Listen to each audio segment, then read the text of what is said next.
என்னோட பேர் பாலாஜி. நான் தெற்கு மண்டலத்திலேருந்து வரேன். தமிழக வெற்றி கழகம். இப்போ வந்து நான் வந்து ஐடி விங்கில் இருந்தேன்.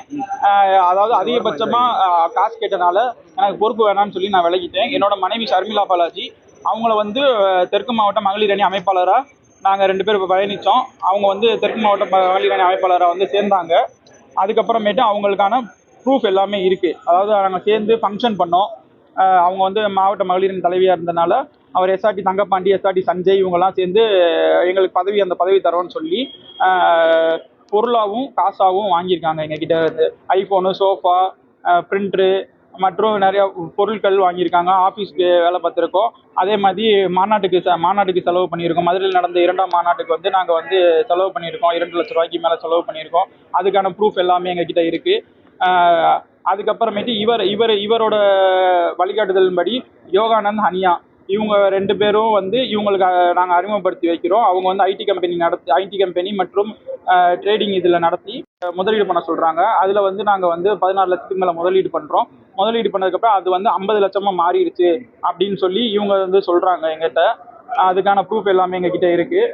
அவங்க சொன்னதுக்கு அப்புறமேட்டு இந்த 50 லட்சத்தை வந்து நாங்கள் திருப்பி கேட்டதுக்கு வந்து அவங்க என்ன சொன்னாங்கன்னா, கால அவகாசம் வேணும் எங்களுக்கு, நாங்கள் ரெடி பண்ணி கொடுக்குறதுக்குன்னு சொன்னதுக்கு, இல்லை எங்களுக்கு உடனே வேணும்னு சொன்னனால ஆக்சிஸ் பேங்க்கில் பைபாஸ் ரோட்டில் ஆக்சிஸ் பேங்க்கில் போய் நகை அடமானம் வச்சு நாங்கள் உங்களுக்கு கொடுத்துட்றோம் அப்படின்னு சொல்லி தரல.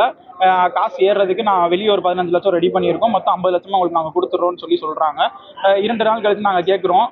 கேட்கும்போது அவங்க என்ன சொல்கிறாங்க, இது மாதிரி மாநில நிர்வாகி சிடிஆர் நிர்மல்குமார் அவர்கிட்ட வந்து நாங்கள் இந்த 50 லட்சத்தை கொடுத்துருக்கோம், சீட்டு மற்றும் தொகுதி பங்கேற்பு அதுக்காண்டி வந்து நாங்கள் 50 லட்சத்தை வந்து அவர்கிட்ட வந்து கொடுத்துருக்கோம், எலெக்ஷன் இதாக கொடுத்துருக்கோம்.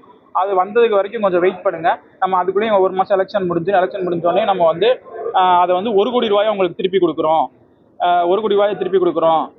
ஏன்னா நமக்கு வந்து பின்னாடி வந்து தலைமை பொறுப்பில் இருக்கிறவங்க சிடிஆர் நிர்மல்குமார் இருக்காரு அப்படின்னு சொல்லி அவருமே என்னிடம் பேசுகிறாரு. இப்போ வாட்ஸ்அப் கால் மூலமாக பண்ணி பேசி இந்த மாதிரி அவங்க கொடுத்துருவாங்க, கட்சி நம்ம ஆட்சிக்கு வந்துடும், ஆட்சிக்கு வந்தோடனே எப்படியாவது அவங்க பணத்தை திருப்பி கொடுத்துருவாங்க.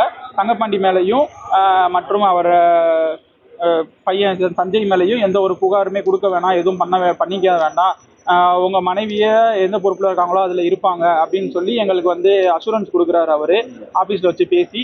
நாங்கள் அது முடியாது, நாங்கள் பணத்தை இழந்திருக்கோம், இடத்த வச்சு பணத்தை இழந்திருக்கோம். இவங்க வந்து இப்போ எங்கிட்ட மட்டும் கிடையாது, இதே மாதிரி பல பேர்கிட்ட பல கோடி ரூபா வந்து அந்த ஆஃபீஸில் முதலீடு பண்ணியிருக்காங்க. அவங்களோட அக்கௌண்ட் ஸ்டேட்மெண்ட்டு, இவங்க 4 பேரோட அக்கௌண்ட் ஸ்டேட்மெண்ட்டை வெரிஃபை பண்ணாலே எவ்வளோ கோடி ரூபா மோசடி பண்ணியிருக்காங்கன்றது தெரியும். இதை தான் நாங்கள் வந்து கோரிக்கையாக வந்து காவல்துறைக்கும் மற்றும் தளபதிக்கும் இவங்க எல்லாத்துக்குமே நாங்கள் கோரிக்கை வைக்கிறோம். ஆமாம், ஃபாத்திமா ஹனியா. அவங்க யார்? அவங்க வந்து கலை கலாச்சார அணி அமைப்பாளராக இருக்காங்க தமிழக வெற்றி கழகம் தெற்கு மாவட்டத்தில். இந்த யோகானந்த்ன்றவர் யார் அப்படின்னா பொன்மேனி பகுதி செயலாளராக இருக்காரு. எந்த கம்பெனியில் இன்வெஸ்ட் பண்ணுறீங்க, யார் சொல்லி? அதாவது எஸ்ஆர்டி தங்கப்பாண்டி மற்றும் அவரது மகன் வந்து எஸ்ஆர்டி சஞ்சய், இவங்க 2 பேரும் அவங்க கிட்ட வந்து ஐடி விங்காவும் செயல்பட்டுக்கிட்டு இருந்தோம். நாங்கள் அப்போ செயல்பட்டு இருக்கும்போது இவங்க யோகானந்த் இவங்க ஃபாத்திமா ஹனியாவும் சேர்ந்து ஐடி கம்பெனி வந்து ஆரம்பிக்கலாம், அதில் வந்து நம்மளோட ஐடி விங்கையுமே அதில் சேர்த்துக்கலாம், அதாவது தமிழக வெற்றி கழகத்தோட ஐடி விங்கையுமே இதில் சேர்த்து வந்து வேலைப்பாடுகள் பார்த்துக்கலாம் அப்படின்னு சொல்லி அந்த ஐடி ஆஃபீஸை ஓப்பன் பண்ணுறாங்க. பொன்மேனியில் ஓப்பன் பண்ணி ரன் பண்ணிட்டு இருக்காங்க. ஸோ இந்த கம்பெனியில் வந்து ட்ரேடிங் அப்படின்ற ஒரு இதில் இன்வெஸ்ட் பண்ண பற்றி சொல்கிறாரு.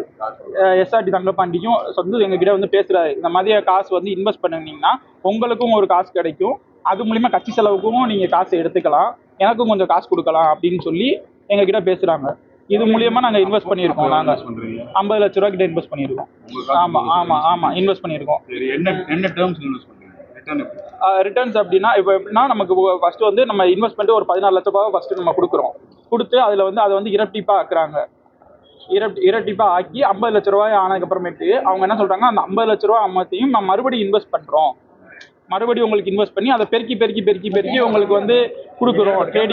ட்ரேடிங் பிட்காயின் இந்த இதில் வந்து நாங்கள் வந்து இது பண்ணி நாங்கள் கொடுக்குறோம் அப்படின்னு சொல்லி அவங்ககிட்ட வந்து சொல்கிறாங்க. இந்த இதில் வந்து அவர் தங்கப்பாண்டிக்கும் ஒரு அமௌண்ட் வந்து அவங்க கொடுத்துக்கிட்டே இருக்காங்க. உங்களுக்கு அதுலேருந்து எவ்வளோ லாபம் வந்துச்சு? அவங்க வந்து இது வரைக்கும் எங்களுக்கு எந்த லாபமுமே கொடுக்கல.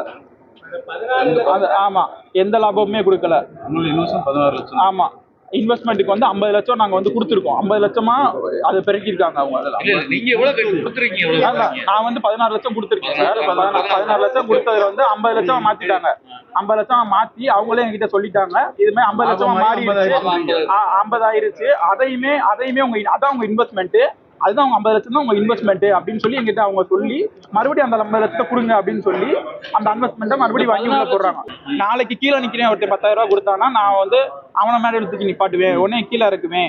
நீ எனக்கு வந்து மாசமும் காசு கொடுக்கணும். எனக்கு மாசம் நிர்வாகிகள் வந்து எனக்கு, அதாவது பகுதி வார்டு செயலாளருக்கு இவங்க எல்லாருமே மாதம் எனக்கு ஒரு அமௌண்ட்ன்றதை நீங்க கொடுத்தாகணும்.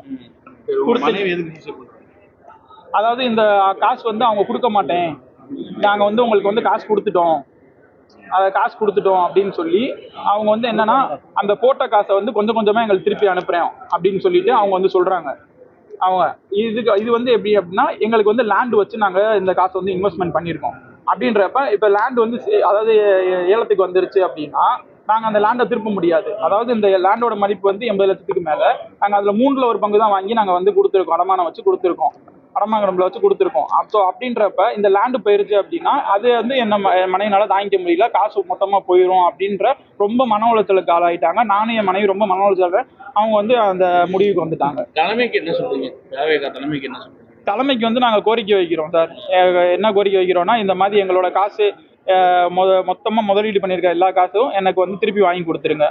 ஸோ அது மட்டும் தான் அது மட்டும் எனக்கு வந்து போதும். இது வந்து தளபதிக்கும் நாங்கள் கோரிக்கை வைக்கிறோம், தலைமைக்கும் கோரிக்கை வைக்கிறோம். நிறைய தடவை நாங்கள் வந்து கோரிக்கை வச்சுட்டோம் அவங்க தலைமைக்கு. இப்போ வரைக்கும் அதாவது என்னன்னா, ஒரு தலைமையில் வந்து அவங்க வந்து சிடிஆர் நிர்மல்குமார் அவர் இப்போ வரைக்கும் எல்லா விஷயமும் அவங்களுக்கு தெரியும் சொன்னா, அப்போ இப்போ வரைக்கும் அவருக்கு சப்போர்ட் பண்ணுறாங்க. இப்போ வரைக்கும் வெளியே கொண்டு வரல. அதாவது 25 நாளா என் மனைவி வந்து ஹாஸ்பிட்டல்ல இருக்காங்க. ஹாஸ்பிட்டல்ல இருந்து எல்லா பிரச்சனையுமே ஃபேஸ் பண்ணிட்டு இருக்காங்க இப்போ வரைக்கும். ஸோ எங்களுக்கும் கடன் இருக்கு, எங்களுக்கும் எல்லா பிரச்சனையும் இருக்கு. ஸோ அதை எங்களோட கடன் பிரச்சனை எல்லாத்தையுமே நாங்கள் தீர்க்கணும் அப்படின்றப்ப இப்போ கம்ப்ளைண்ட் கொடுக்க கூடாது. ஆமா, அதான் எதுவுமே இது கொடுக்க கூடாதுன்னு சொல்லி கட்சி சார்பா வந்து இவங்க வந்து கூப்பிட்டு பேசுறாங்க. எங்களுக்கு வந்து நீங்க வந்து பிரஸ்லயோ வேற எதுலையுமே நீங்க வந்து சொல்லக்கூடாது, நாங்க வந்து பணத்தை முடிஞ்ச அளவுக்கு திருப்பி கொடுத்துட்றோம் அப்படின்னு சொல்லி அவங்க வந்து சொல்றாங்க. ஆமா ஆமா, போலீஸ் கம்ப்ளைண்ட் நான் கொடுக்குறேன் சார். இந்த ப்ரூஃப் எல்லாமே வச்சு அட்வொகேட்டு எல்லாரோடையும் போய் நான் வந்து போலீஸ் கம்ப்ளைண்ட் கொடுக்க போறேன். அதாவது எதிர்பார்க்க முடியாதுல்ல, நியாயமா அப்படி ஆட்சி நடக்கணும்னு எதிர்பார்க்க முடியும் இல்ல. இப்ப அதான் சார், இப்ப எப்படின்னா நியாயமா ஆட்சி நடத்தணும் தான் சார் தளபதி வந்து இங்க வந்திருக்காங்க, ஊழல் கட்சி இல்லாம அப்படின்ட்டு. இவங்க என்ன அப்படின்னா, நாங்க கட்சி செலவுக்கு வாங்குறோம், நிவாரணத்துக்கு வாங்குறோம், கட்சியோட வளர்ச்சிக்கு வாங்குறோம் அப்படின்னு சொல்லி அந்த காசை தனிப்பட்ட முறையில அவங்க செயல்படுத்திக்கிறாங்க. தலைமைக்கு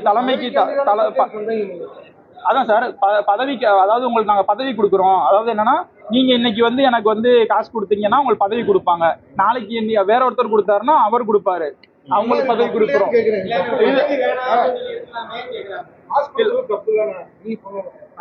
ஆமா சார்.